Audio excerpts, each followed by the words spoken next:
After my marriage had broken up, I found a job singing in a restaurant in the cute little village of Grasmere in the Lake District. One day, two German girls entered it and ended up inviting me to visit them in Germany.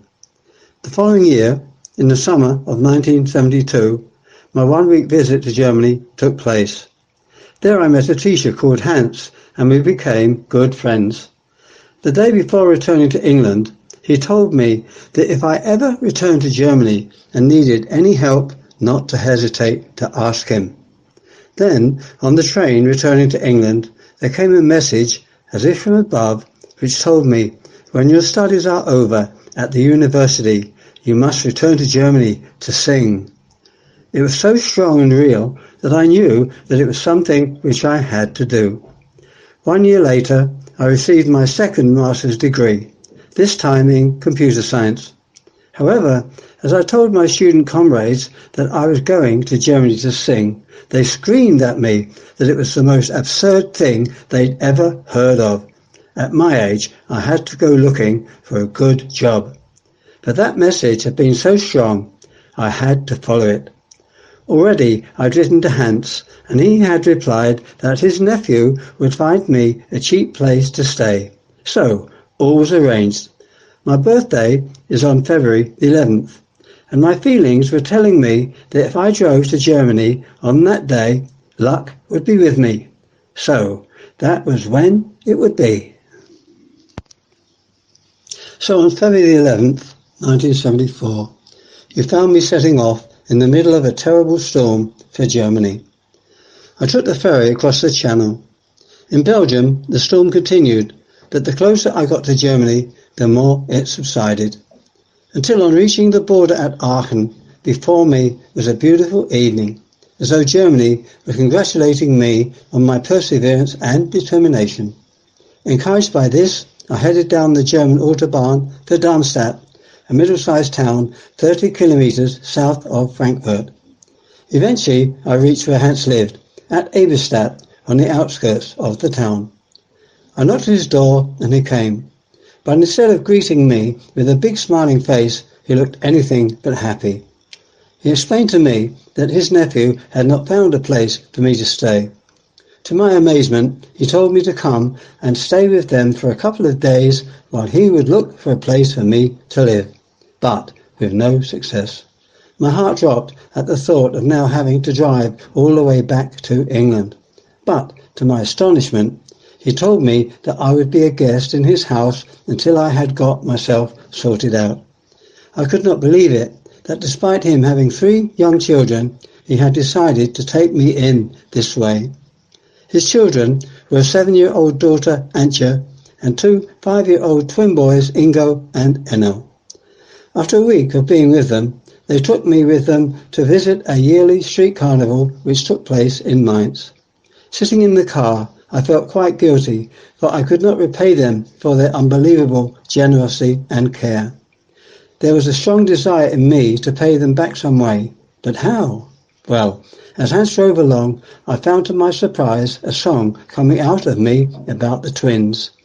I'd been most impressed at the love which Dora gave to her children, and now it was coming out of me as a song. Oh, Ingo and Enno coming out to play. Ingo and Enno coming out to play, oozed out of me, and I realized that making the twins happy by writing this song about them was a way for me to pay them back.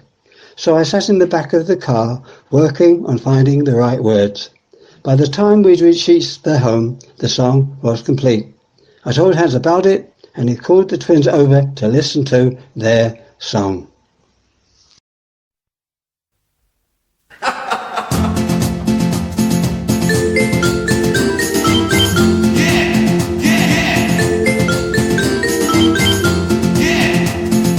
Ingo and Enno coming home to play. Ingo and Enno coming home to play.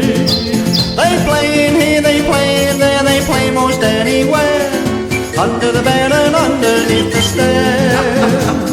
Oh, happiness is all they see, the mother has such care. And understand the children will be there. 2 little boys of 5 are they. Bum, ba-dum, bum, bum, bum, bum. both born on the very same day. One day they will grow up into some fine young handsome men. When their children come, they will play happily again for their parents. Loving has been so fine, it'll last till the end of their time. Oh, Ingo and Enno coming home to play. Ingo and Enno coming home to play. They play in here, they play in there, they play most anywhere. Under the bed and underneath the stairs. Oh, happiness is all they see. The mother has such care, and understand the children will be there.